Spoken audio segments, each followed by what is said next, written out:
All right, so we need to bore a relief in here to match the bearing. So I found my zeros using my indicator here, and that measurement should give me dead center here. And we're going to bore down not all of the 1/4 inch of the, it was 0.248 for the thickness of the bearing. All right, so we're going to bore this hole out now. And if you notice, just the only thing I need to make contact to set the depth is the outside of the bearing. So the inside, I can actually go deeper, and that'll ensure that there's no chance that this inner, I don't know what you call the inside, inner race. There's no chance that it actually contacts the aluminum, because that would cause drag. We only want it to touch along the outside edge.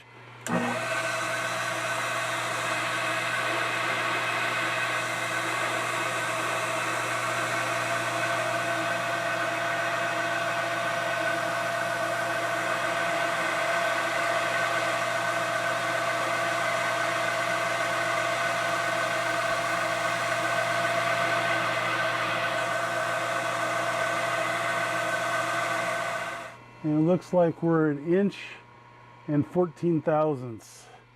So we want to go out to 1.250, so we got a ways to go.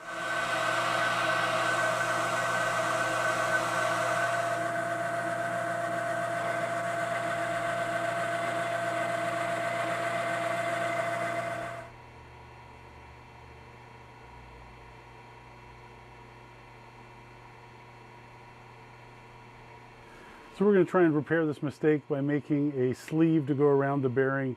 That'll be roughly 1/16 of an inch on the side, or even less. That's going to be very thin.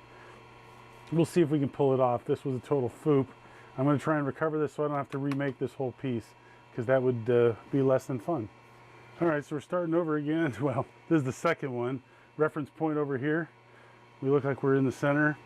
So we're going to go down 250 again, and when we get close to the outside edge, go to 0.232, and hopefully we'll get one right out of two. I mean, it would be nice if I didn't screw this one up too.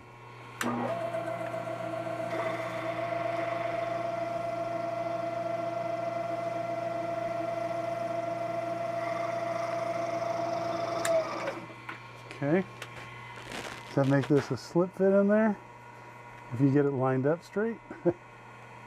Yep, that is a really good fit. That is freaking amazing. Okay. Hey.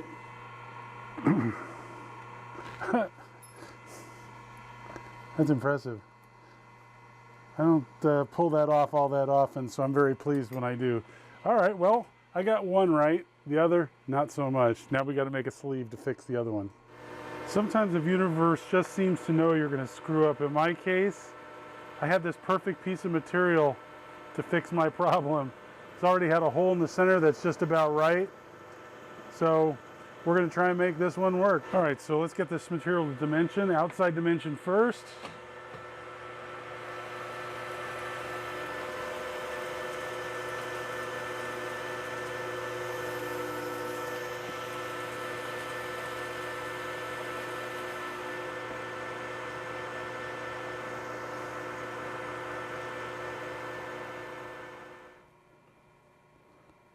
It looks like it could be press fit in without any problem.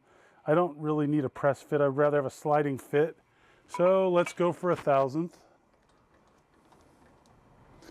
Fortunately with brass you can do this and get away with it. If you were doing this with like something like stainless, your finish would probably go all to hell.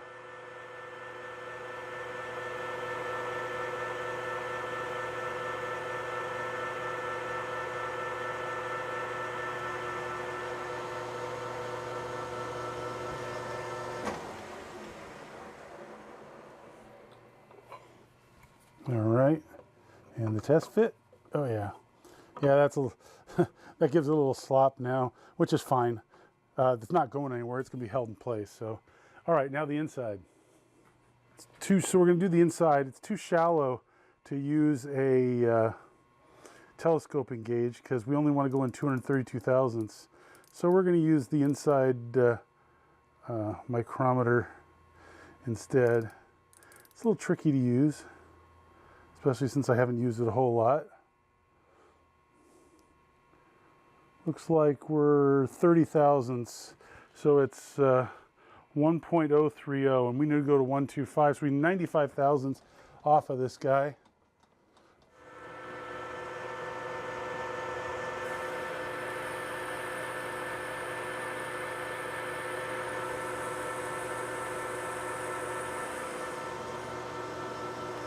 Okay, full depth, maybe the right size. Let's try the bearing. Again, I don't want this to be a press fit, which it would be right now. All right, last pass at 2 thousandths. This is probably too close.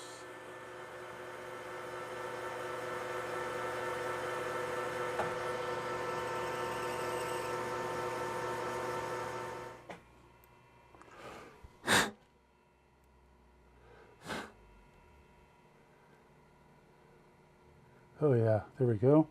Perfect. That is absolutely perfect. And it's sticking proud just the right amount, just like the other bearing. So now we need to part this off so that we have 300 thousandths of material, and that should fit in and be a perfect spacer. We'll see.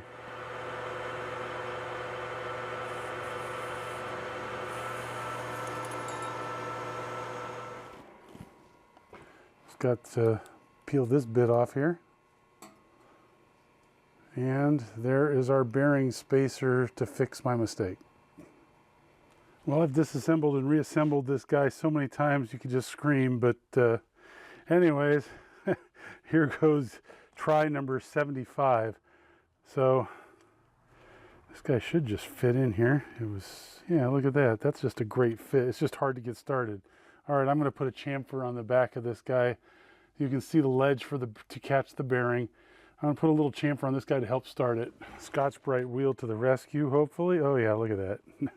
Now, as long as you keep it going straight, and it's just a tiny bit proud like it should be, and the bearing fits in nicely.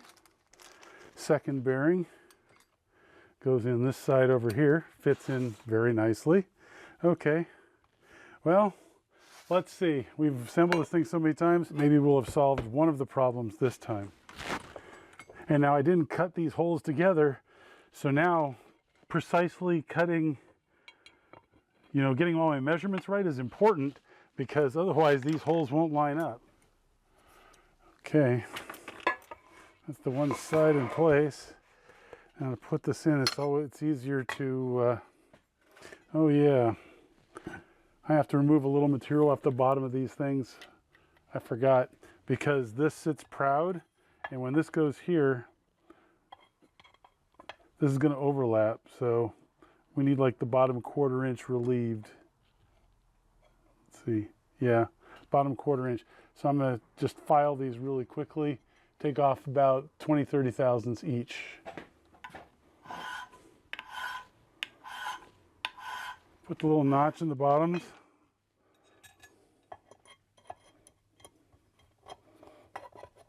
I will keep hoping that this is going to fit. I never seem to get it right the first few times, so maybe we have a couple more shots left before we get this. At least. This may only solve one of the problems if it does. The reduced friction. That's only one of my problems. I have more. Got to always have more, right? Well, it went from nearly perfect. I did not leave a lot of clearance under here. 5 thousandths maybe. And the fact that my tolerances were so tight might be biting me in the rear, because originally these lined up perfectly because I drilled these two as a pair, but now I was measuring off my reference surface on each side, and you know, just being off by 1 thousandth or 2, by the time you're at 6 inches or 8 inches, it can really add up.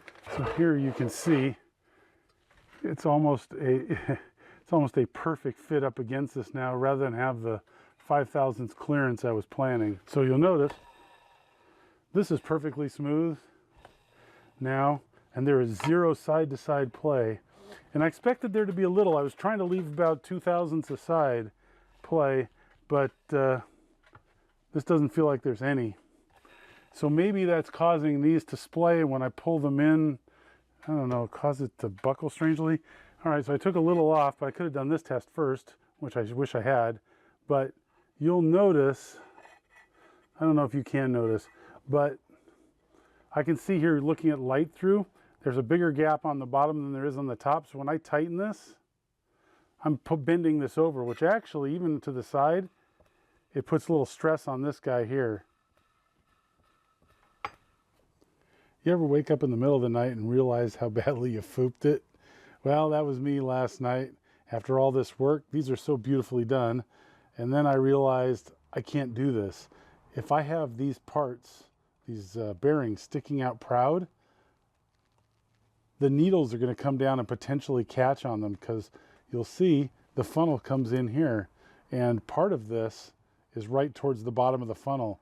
And the sharp points could easily catch on this, or the flat ends could easily catch on this other side, or vice versa.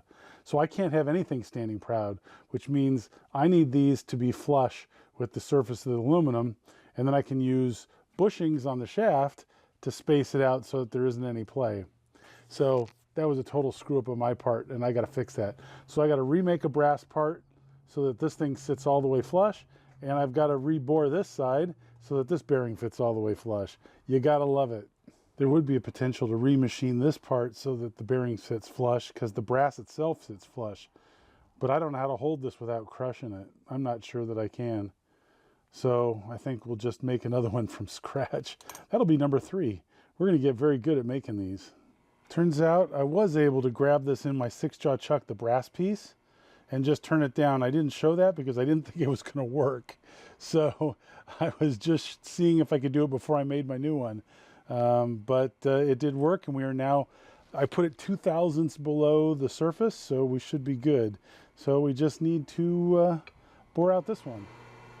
All right, so we're gonna try and use this much heavier and bulkier Woolhopter clone that allows me to grab this part right here, and it'll move out and face the material. So we're gonna try and make the bottom of the flat area 260/1000ths for clearance, and then before we get to the end, we are going to raise it up to 252 and finish it off, and hopefully we'll get this right, because this is the first time I'm using this.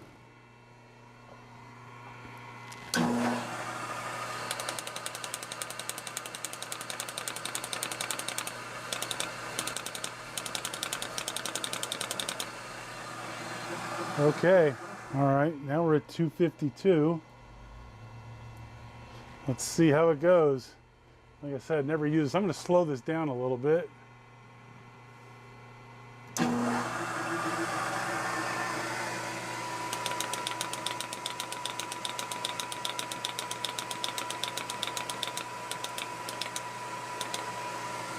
All right, I think we undercut it, which is what I wanted to do.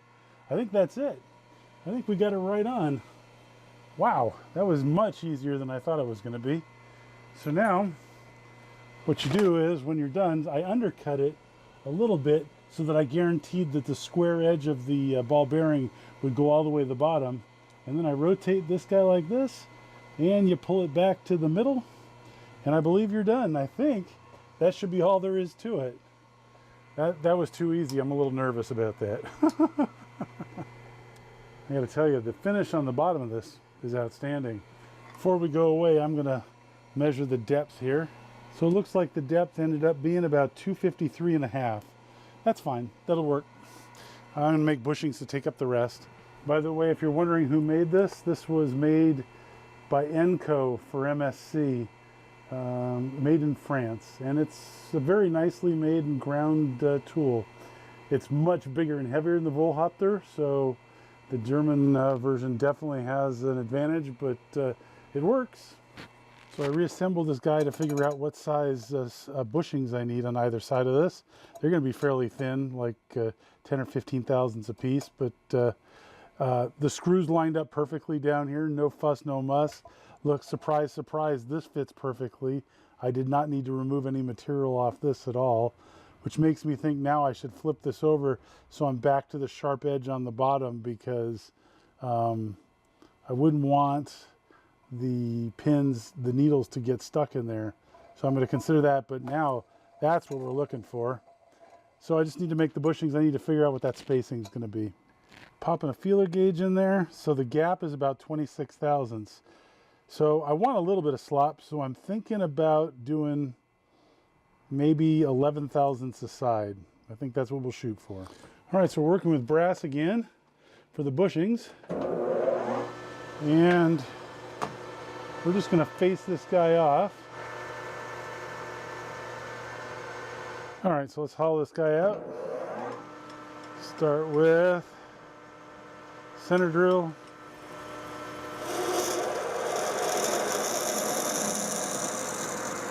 Taking off a 64th of material. Should be right to final dimension. So these parts are only 12 thousandths thick. I'm not sure I can part something that thin off. I guess we'll try it and see what happens.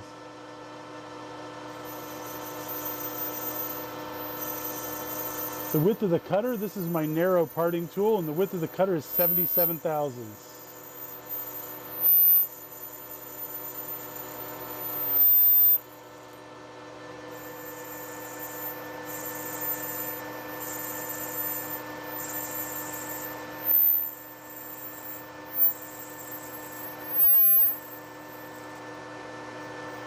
I mean, as long as we're here, I'm going to part a few more because I'm not sure how well these are going to survive having the flash on the ends of these taken off. I don't know if I can get it off without damaging them, so we'll see. To get the burrs off these guys, this one's messed up because it's kind of wrinkled, but the other ones are okay. All you have to do is take a pair of diagonal cutters and cut the little piece that is a hanger-on, although this one is a little overly thin, and then you just peel it off. Now this one's getting damaged, but the other ones just came right off. So once you cut through it, should have shown it with those. Once you cut through it, you just peel it back and it comes right off. This one's thinner than it's supposed to be. I'm not sure what happened with this one, but in any case, that's the trick. Once they get too thin though, obviously that becomes more challenging. So I made one 24 thousandth one and two 12 thousandths, thinking that the thicker one may be helpful. They left little burrs after I removed that outside edge, and all I did was take it over to a flat stone with sandpaper adhered to it and just rub them until I got the burrs off. So we're going to start with these two and see if that works, and if not, we'll go with this one. All right, so part one success. Much less friction, which is pretty fantastic. No side-to-side slop. I think the return spring might be able to pull this off, so we'll give that a shot next. If that works, then we're going to have to worry about the vibration part, maybe mounting to this rear plate to stake this thing to make the, shake this thing and make the needles fall down the chute because they're so light they don't really want to do it. All right, moving on.